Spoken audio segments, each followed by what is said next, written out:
జంబుకేశ్వరంలోని అఖిలాండేశ్వరి అమ్మవారిని ఆరాధిస్తే ఈతిబాధలు తీరి అష్టైశ్వర్యాలు కలగడం పక్కా. పరమ పవిత్రమైన కార్తీక మాసంలో పంచభూత లింగ క్షేత్ర దర్శనంలో భాగంగా జలలింగమైన జంబుకేశ్వర క్షేత్రం గురించి ఈ కథనంలో తెలుసుకుందాం. జంబుకేశ్వరం ఎక్కడ ఉంది? జంబుకేశ్వర క్షేత్రం తమిళనాడులోని తిరుచిరాపల్లి పట్టణానికి 11 కిలోమీటర్లు దూరంలో ఉంది. ఇక్కడ వెలసిన స్వామి జంబుకేశ్వర స్వామి ఏనుగులచే పూజలందుకున్న క్షేత్రం. జంబుకేశ్వరానికి తిమేవకాయ్, తిరువనైకావల్ అనే పేర్లు కూడా ఉన్నాయి. ఈ పేర్లు ఎందుకు వచ్చాయంటే ఈ క్షేత్రం ఏనుగుల చేత పూజలందుకొన్న క్షేత్రం కాబట్టి ఈ పేరు వచ్చిందని చెబుతారు. పూర్వం ఈ ప్రాంతంలో ఎక్కువగా అంటే తెల్ల నేరేడు వృక్షాలు ఉండడం వల్ల దీనికి జంబుకేశ్వరం అని పేరు వచ్చిందని కూడా ఆలయ స్థల పురాణం ద్వారా మనకు తెలుస్తోంది. స్థల పురాణం. ఈ ఆలయ స్థల పురాణం గురించి 2 కథలు ప్రాచుర్యంలో ఉన్నాయి. మొదటి కథ ప్రకారం పూర్వం ఇక్కడ శంభుడు అనే ఋషి నివసిస్తూ ఉండేవారు. అత్యంత శివభక్తుడైన శంభుడు శివుని పూజించనిదే మంచి నీరు కూడా స్వీకరించే వాడు కాదు. శివుని ప్రత్యక్షంగా పూజించాలనుకున్న శంభుడు ప్రత్యక్షమైన శివుడు. అలా పరమ శివభక్త పరాయణుడైన శంభునికి ఒకరోజు శివుని ప్రత్యక్షంగా పూజించాలన్న కోరిక కలిగింది. వెంటనే శంభుడు శివుని ప్రత్యక్షం చేసుకోవడానికి తపస్సు మొదలుపెట్టాడు. భక్త సులభుడైన ఆ బోళాశంకరుడు శంభుని తపస్సుకి మెచ్చి అతనికి ప్రత్యక్షమై ఏమి వరం కావాలో కోరుకోమన్నాడు. అప్పుడు శంభుడు తన మనోభీష్టం అయిన శివుని ప్రత్యక్షంగా పూజించాలని కోరుకున్నాడు. అందుకు భోళాశంకరుడు అంగీకరించి తానిక్కడ లింగ రూపంలో వెలుస్తానని, శంభుడు జంబూ వృక్ష రూపంలో తనను పూజించుకోవచ్చునని చెప్పి అంతర్ధానం అయ్యాడు. ఆనాటి నుంచి శివుడు శంభుడికి ఇచ్చిన వరం ప్రకారం లింగంగా ఆవిర్భించగా శంభుడు జంబూ వృక్షమై శివుని అర్చిస్తుంటాడు. ఇక్కడి ఆలయ ప్రాంగణంలో ఉన్న జంబూ వృక్షమే శంభుడని భక్తుల విశ్వాసం. 2వ కథ. ఇక మరో కథను పరిశీలిస్తే ఇది మనకు శ్రీకాళహస్తి స్థల పురాణానికి చాలా దగ్గరగా ఉంటుంది. జంబుకేశ్వరం క్షేత్రంలో కూడా స్వామివారిని ఏనుగు, సాలిపురుగు పోటీ పడి పూజిస్తుండేవి.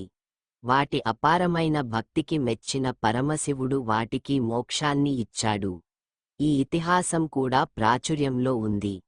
జంబుకేశ్వర ఆలయ చారిత్రక విశేషాలు.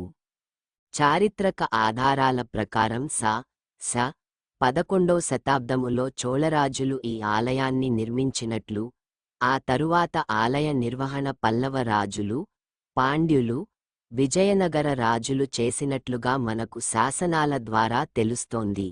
అలాగే ఆలయంలో స్వామికి నిత్య పూజాదికాలు, దీపధూపాలతో పాటు ఉత్సవాల నిర్వహణకు మణిమాన్యాలు ఏర్పాటు చేసినట్లు తెలుస్తోంది. ఆలయ విశేషాలు. జంబుకేశ్వరం ఆలయ విశేషాలను పరిశీలిస్తే విశాలమైన ప్రాకారాలతో ఎత్తైన గోపురాలతో సుమారు 5 ఎకరాల విస్తీర్ణంలో వెలసిన ఈ ఆలయానికి మొత్తం 7 గోపురాలు ఉన్నాయి. ఇక్కడ జంబుకేశ్వర స్వామివారు పశ్చిమాభిముఖంగా ఉన్నారు. అద్భుతం. జంబుకేశ్వర మహాత్యం. జంబుకేశ్వరుడిగా పేరు పొందినప్పటికీ ఇక్కడి లింగం నీటితో నిర్మితమైంది కాదు. లింగం నీటిలో లేదు. అయితే లింగం యొక్క పానవట్టం నుంచి ఎల్లప్పుడూ నీరు ఊరుతూ ఉంటుంది. ఈ విషయానికి భక్తులకు చూపించేందుకు పూజారులు లింగం పానవట్టంపై ఒక వస్త్రం కప్పి ఉంచి, కొంతసేపటికి ఆ వస్త్రాన్ని తీసి పిండుతారు. ఆ పిండిన వస్త్రం నుంచి నీరు రావడం భక్తులు స్వయంగా చూడవచ్చు. అందుకే ఈ క్షేత్రానికి జలలింగమని పేరు వచ్చింది. అఖిలాండేశ్వరి అమ్మవారు. స్వామివారి గర్భగుడి సమీపంలోనే జంబుకేశ్వర స్వామి దేవేరి అఖిలాండేశ్వరి ఆలయం కూడా ఉంది. అఖిలాండేశ్వరి అమ్మవారు చతుర్భుజాలతో నిలబడిన భంగిమలో ఉంటారు. 4 భుజాలలో పై 2 చేతులతో కలువలు పట్టుకొన్నట్లు, క్రింది చేతులు అభయ హస్తం, వరద ముద్రతో కనిపించే అమ్మవారి దర్శనం అపురూపం. సర్వ పాపహరణం. ఉగ్ర స్వరూపాన్ని శాంత స్వరూపంగా మార్చిన ఆదిశంకరులు. గతంలో అమ్మవారు చాలా ఉగ్ర స్వరూపంతో ఉండేవారని, అమ్మవారి ఉగ్ర రూపాన్ని తగ్గించడానికి శ్రీ ఆదిశంకరాచార్యుల వారు అమ్మవారి ఉగ్ర రూపాన్ని ఆరాధించి అమ్మవారిని ప్రసన్నం చేసుకుని శాంతమూర్తిగా మార్చారని మనకు ఆలయ చరిత్ర ద్వారా తెలుస్తుంది. అలాగే అమ్మవారి ముందు మనకు కనబడే శ్రీ చక్రాన్ని కూడా ఆది శంకరాచార్యుల వారే ప్రతిష్ఠించారని తెలుస్తోంది. ఐశ్వర్య కారకం అమ్మవారి తాటంకాల దర్శనం. ఆదిశంకరులు స్వయంగా అమ్మవారికి తాటంకాలు అంటే కర్ణాభరణాలు అందించారని ఆలయ చరిత్ర ద్వారా మనకు తెలుస్తోంది. అందుకే ఈ ఆలయంలో అమ్మవారిని దర్శనం చేసుకున్నప్పుడు తప్పకుండా అమ్మవారి తాటంకాలను కూడా దర్శించాలి. అక్కడి పూజారులు కూడా మనకు చూపిస్తారు. అమ్మవారి తాటంకాలను దర్శించడం వలన సువాసినితనంతో బాటు సకల ఐశ్వర్యాలు కూడా కలుగుతాయని శాస్త్రవచనం. ఇతర ఉపాలయాలు.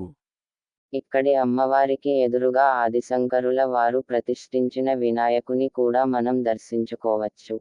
ఈ ఆలయంలో నాయనార్లలో ప్రసిద్ధులైన సుందరర్, సంబందర్ మొదలైనవారు స్వామిని సేవించి తరించారు.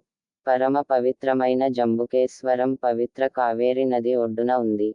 ఇక్కడ కావేరి నదిలో స్నానం ఆచరించడం, జంబుకేశ్వరుడిగా వెలసిన శివుడిని కొలవడం ద్వారా సకల మనోభీష్టాలు నెరవేరుతాయని భక్తుల విశ్వాసం.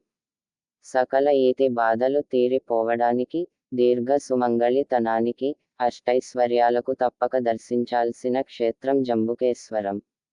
హర హర మహాదేవ శంభో శంకర. ఓం నమ శివాయ.